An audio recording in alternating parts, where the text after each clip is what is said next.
So, welcome to Big Love 96, where Aphex Twins has been playing exclusively. Now, I've been watching it out there. It was insane, by the way. There was these bears, one stage, a bit more lively than they are now. And I was trying to watch it, and I had to walk away after a while because the strobes were just so intense. Is that like that for you on stage as well, or you just don't see it? It's all out there? No, I'm well used to strobes. I've been looking at them for about 10 years, so I don't actually notice them anymore. I wish I could do that. So what exactly were you doing on stage? It was like you were like lying down almost with this weird little computer and some twiddling some knobs. What were you actually doing? Relaxing. Just making myself comfortable doing my music. Smoking cigars and all that kind of stuff. Yeah.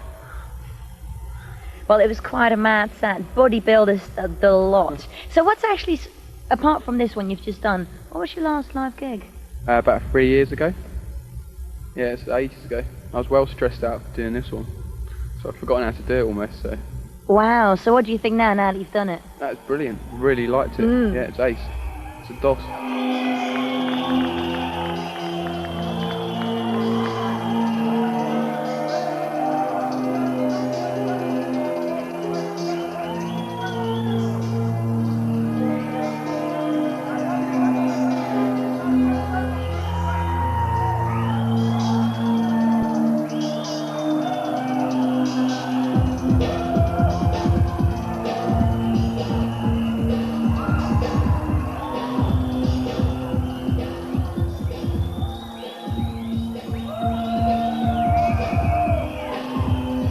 Are you going to do any more gigs now? You got the taste for it, or?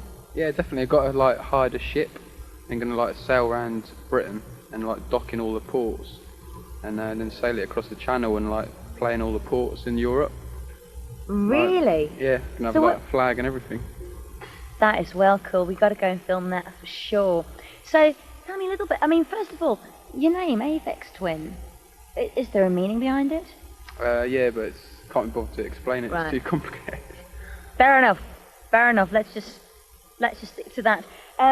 You make a lot of your own instruments and wire them up and stuff. I find it quite hard to imagine. What exactly do you make? Is that you manufacture your own instruments? What kind of stuff is that? Well, I used to just make the odd boxes to do sort of effects and stuff like that, but now it's just all with computers and stuff. So I just get write some programs and stuff. But I get some friends off the internet that help me out, writing software and that. So I get a lot of people to do it for me these days, which is well lucky.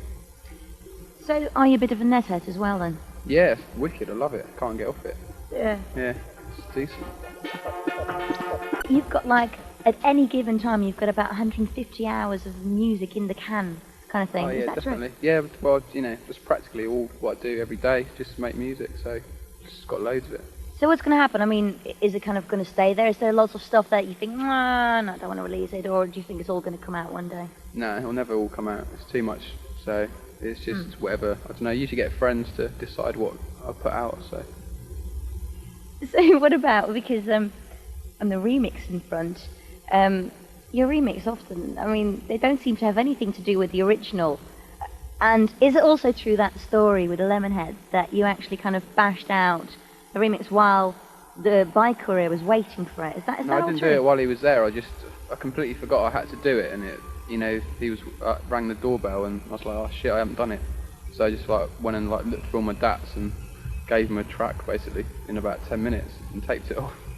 Just one of those 150 hours worth of music, so it does come in handy one day. Yeah, I didn't use it anyway, but I still got paid, so that was cool. So what do people kind of expect it now of you, don't they, when they give you a track, but they kind of know, oh, he's just going to give us a brand new track in return? Yeah, I thought I'd probably, because I wasn't really into doing it, but people offer me to do them all the time still, more than ever, so I must be doing something right, I suppose. So what about Mike Flower Pops? What does he think of the remix you done for him? Where did it what, sorry? You did a remix for Mike Flower Pops. What did he think of that? He loved it, I think. Yeah. He's dancing in his living room to it. So. He's cool. And what about because, well, I don't know whether everyone at home knows, but On was actually directed by Jarvis Cocker. That's quite a mad one. Yeah, I know. He's just a bit of a film head, so in his spare time. And it's also true that lots of film got lost and they actually had to kind of like loop what they had. Is that true? It is very Jarvis Cocker because he seems to lose everything all the time. Yeah, I don't know. I mean, there's little looped bits, but it's all pretty fresh, I reckon, all the way through. I really like that video. Let's go and watch that for a minute. Right, now, on your EP, Boy and Girl, you're actually singing, right, on the Milkman track. Now, is that something you're going to do more? Yeah. So, yeah, I quite like my voice, actually. I've got into it in the last week, so I think I will. But I'm into, like, spectrally extracting, like, famous people's voices and, like, mapping it onto my own voice. So you just get this weird, like, mutation voice of, you know, like mine and someone, like, really recognisable. It sounds pretty good. So basically you're using even voices as instruments and playing around with it and seeing what else you can do with it. Yeah, I've got like a computer to sing as well. I'd be quite into having a sort of hit with a computer voice, like a character as the main sort of personality. Yeah. It'd be quite fun, I reckon. It's got enough ideas. What about you did an advert for Pirelli? What's your criteria for that? I mean, when will you do, you know, music for adverts or for films or anything? I mean, is it a money thing or is it a fun? Well, you know, how does this work? Just like whenever, you know, if someone asks me to do an advert, if I got time, I'll do it, basically. I do loads of them, but they never use them because they always can't get their heads around what I've done. And like one of the ones I did a while ago, they just kept sending the DAT back to the like record company saying there was something wrong with the DAT. And they like sent it back like 4 times, and then in the end they realised that's what it was supposed to sound like. They thought their dad had broken. Those kind of people just have no idea, do they? They just go, oh yeah, that name, I heard of that name, yeah, cool, yeah, cool, let's get him. Oh gosh. I don't know, so is it true, by the way, is it true that your neighbours are trying to evict you?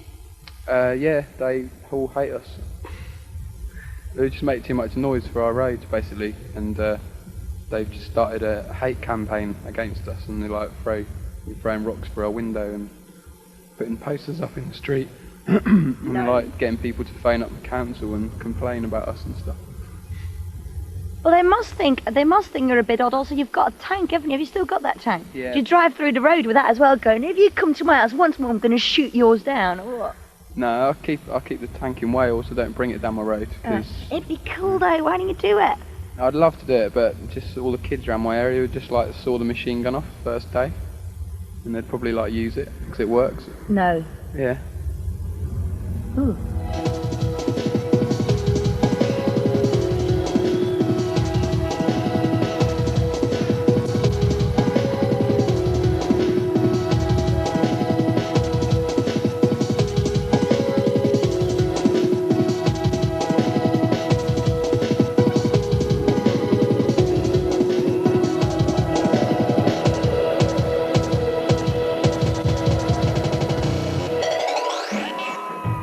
Album, Rich D. James, it's partly dedicated to your deceased brother, and it's also got a picture of his grave on there, isn't it? I mean, how do you feel? Because often you see with people who have got a family member dying that they kind of, you know, they don't want to talk about it, or that, you know, they kind of feel awkward about it. Is that very different for you? Because it's a very public thing they're actually doing with it. Yeah, I mean, it's just I've always felt guilty because my mum like named me after him after he died because she didn't want to like acknowledge the fact that he like died. So I always felt guilty that I nicked his identity, and like all I've got to remember him by is that photo. So it's like a token, like good sort of token for me to do, basically. Yeah. Can you tell a little bit more about the album, about the whole, you know, the music side of it and stuff?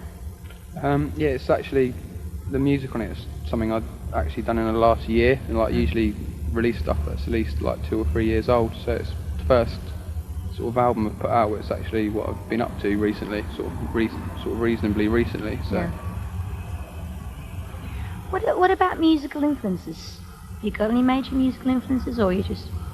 Yeah, I love loads of different music, but it inspires me to do my own music, but it never like influences me. I don't like copying other people because I just enjoy people's music because it sounds different. So I wouldn't want to like copy it. No. So where do you get your inspiration from? Do you just go in your studio and it just comes out, or? Well, like recently, just been getting it because I live in a house full of people, so we're always playing loads of good music and stuff. So I've been getting into that, but I want to like go away I'd be on my own again, like I did when I was growing up. So I just prefer to like be inspired myself, without like taking influences from other people. It's probably both got good sides. Yeah, they've definitely both got good sides, but I prefer like listening back to tracks, so I haven't been influenced by other people.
Now, you also had a mad collaboration with Philip Glass, who did Carn. I don't even know if I say it right.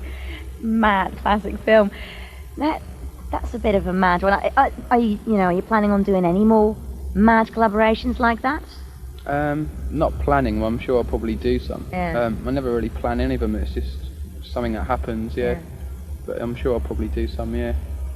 Now, he did the score for that film, which was back in the 70s or something. Now, you did the music for Stacker Westworld, did you? What was your involvement with this film, actually? Well, they did the music for my music. Like, afterwards, I didn't write it to their stuff, but yeah, they just took my music and fucked it up, all the images, and made something. I don't know. Don't really like it, actually. Well, we're going to show, because I've actually been told that in some ways it's like a 90s techno version of that Kiana Quatsi kind of. I don't know. Well, I don't know. It's all right. Yeah, it's just like it's not really. It would have been wicked about 10 years ago, but it's just a bit sort of dated. But it's a laugh. Yeah. So if you think about it, about being amusing, then it's good. Right. So keep that in mind. One other thing. What about your fans? Do you get any like really insane fan letters and stuff? What kind of fans have you got? Yeah, they're all pretty weird fans, I reckon. Don't know. A lot of them are like just really interested and want to know like how to do things themselves, but do get quite a few sort of odd letters, and like I've got a few stalkers recently as well, which has been really freaky. Yeah, you gotta watch out, especially with that Bjork story with that bomb being sent her and stuff. Not good. I'm sort of, I don't know, I like it because it's like scary and I like being scared basically. But then it's a bit, I don't know where you sort of draw the line. But I can't really turn it off anyway, so I may as well get into it. So what do you do? I've had a few kind of, funny people coming to MTV and doing funny things. But what do you actually, what do you do when you get a stalker, you meet him or her? What do you do? I never know what to do. I just have no idea whether I should actually talk to them, talk them out of their ideas, or just ignore it. What do you do? Well, like the last one is, I don't know, it's different between like people coming up to you, like when they actually like follow you like back to your house and stuff. It's like, if they're following you around sort of town or whatever, it's alright, but it just gets a bit weird when they like follow you all the way home. Yeah. But the last one, I just like caught him doing it basically, and he just like ran off. Like when he noticed I'd noticed he was there, so. That was the end. Yeah. At least no bombs there. Well, that's pretty cool. What about your Reflex label? What's happening with that at the moment?